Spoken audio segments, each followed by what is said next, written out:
Hello, my friends, and welcome to the Bible in Order, where we are chronologically going through the entire Bible in 1 year. Today's reading for September 2nd is Ezekiel chapters 20 and 21.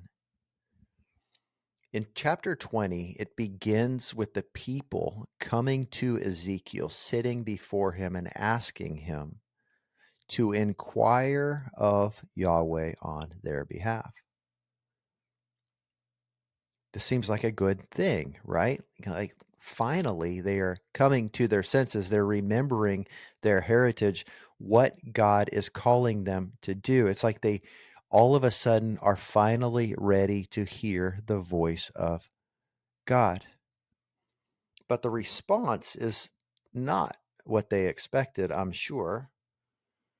This is what the Lord Yahweh says. Are you coming to inquire of me? As I live, I will not let you inquire of me. This is what the Lord Yahweh declares. I will not let you inquire of me.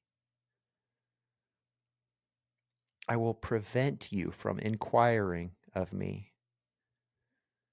In other words, you're not interested in what I have to say. Why would I allow you the privilege? Why would I continue to waste my words? You're not interested. We've seen this time and time again to these people. You don't want to hear what I have to say, God says. Or else he would be there. We know that he is so quick to rush to those who are broken in their hearts, who are contrite of heart, who are humble. Remember, again, humility is the currency of heaven. They have no currency. They are spiritually bankrupt, but they think they are rich. He goes into this diatribe where he repeats again and again, the person who does these statutes and keeps my ordinances will live by them. The person who does them will live by them. And again, God is saying, I told you, I told your ancestors, I told your parents, your grandparents, their grandparents, going back all of these generations to when you guys were in Egypt 1,000 years ago, or 500, or however many. But really, ultimately, it goes all the way back to the first day of creation. Keep my statutes and you'll live. Disobey me, Adam and Eve, and you will die. And the enemy comes and whispers, oh, surely you will not die. God doesn't want you to become like him. So deceptive and so foolish that we believe the enemy rather than the promise keeper. In verse 26, when they sacrificed every firstborn in the fire, literally, they passed their children through the fire, their firstborn, they burned their children. God says, I defiled them through their gifts in order to devastate them so they would know that I am Yahweh. I used to read this and think God is so focused on himself. Like, I'm a little embarrassed for God's sake because he doesn't understand how he comes across when he's so focused on himself. How foolish I was. God is saying, I want you to know who I am. So if you know who I am, you won't have to die. You won't have to believe the lie and hurt yourselves. You won't have to struggle if you just knew who I am. God's like, I do it all so you'll know who I am. The fear of Yahweh is the beginning of knowledge.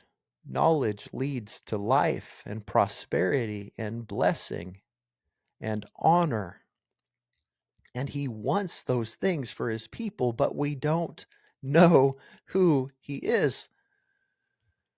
And he may come across as pompous, and that's an incredibly naive and selfish and limited earthly view. But as we come to know how great he is, we know that he is the source of all joy and all life and all goodness and all freedom. He is the pinnacle of all that we will ever know, and knowing him will set us free.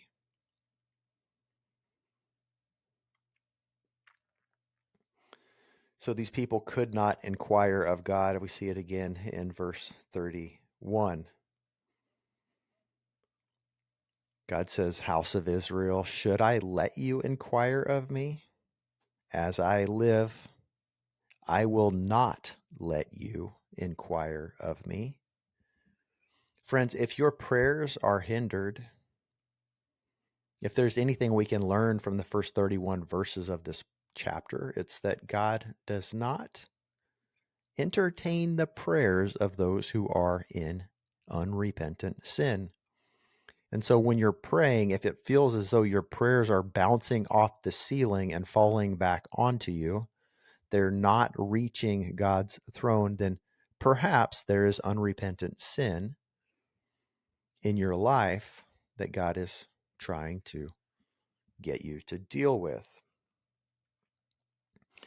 But afterward, in verse 39, God says, when he restores his people, afterward, you will surely listen to me, and you will no longer defile my holy name with your gifts and your idols.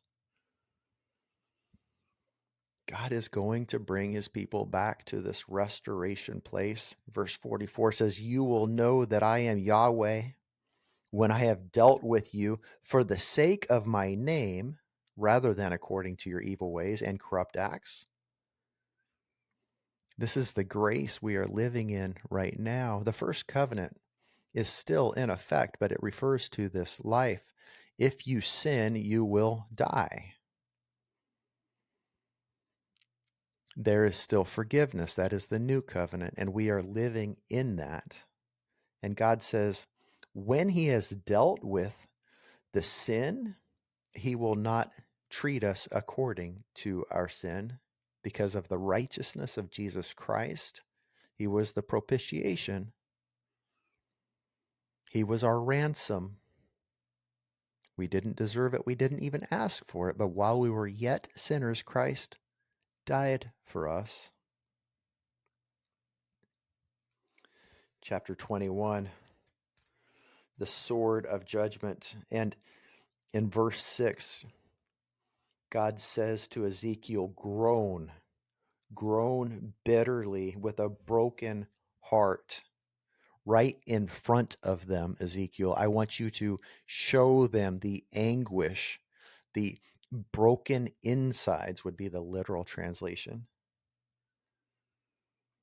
Why would God have Ezekiel, his prophet, the one who was expressing the thoughts that were on God's heart to these people? Why would he have them go to this public place and lay down before them and groan and writhe in pain because of the agony on the inside of him? It was to prompt them to ask, like, Ezekiel, what's the matter with you? Dude, what is going on with you? What, are you not well? And it opened the door for him to say, no, I'm not well. I'm in this pain because of the judgment that is coming. Please believe me and repent. Repent, house of Israel, repent. Ezekiel is one of the major prophets in the Bible. So many great promises in this book, and so much suffering went into it because he loved so much. Ezekiel loved these people. He wasn't this heavy-fisted, angry all the time prophet. He was expressing God's heart, and his motivation was love for the people. The great love chapter in the New Testament, 1 Corinthians 13, all about the love, the charity, the agape love of the King of heaven and his people, and how important it is for us to be motivated by love. It's the center. It's in the middle of chapters 12 and 14 of 1 Corinthians that talk about spiritual gifts.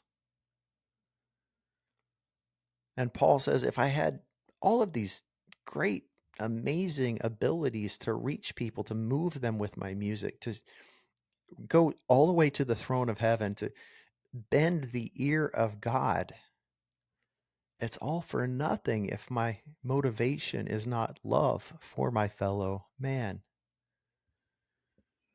See, everybody wants to be used by God. Everybody wants to be on the platform. Everybody wants to have an audience and to make a difference. But how many of us are willing to humble ourselves to where we are groaning and writhing in agony in the public square as a testament to our love and how heartbroken we are for those who are being lost? Verse 26, this is what the Lord Yahweh says: remove the turban and take off the crown. It's this humbling thing again. Things will not remain as they are. Literally could be translated, this is not this upside down kingdom, the kingdom of heaven. Exalt the lowly and bring down the exalted. This is what God does. He exalts the lowly, the humble. He lifts up the humble, but he opposes the proud.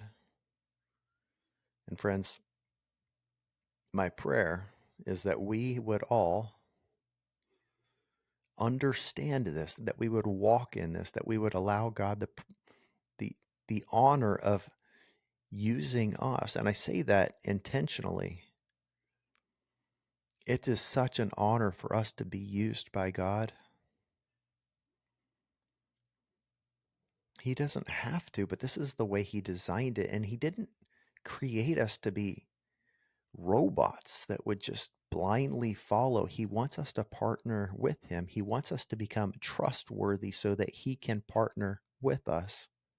He wants us to be friends with him, as Abraham was.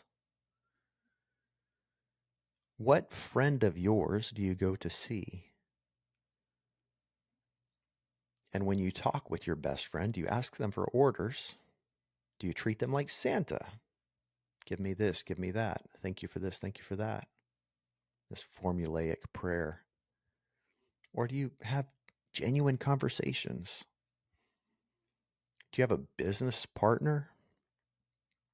Someone you started a business with? Or play a game with? God has shown us humility by wanting to partner with us. I heard someone say this morning, our dreams are not big enough. Friends, what are your dreams?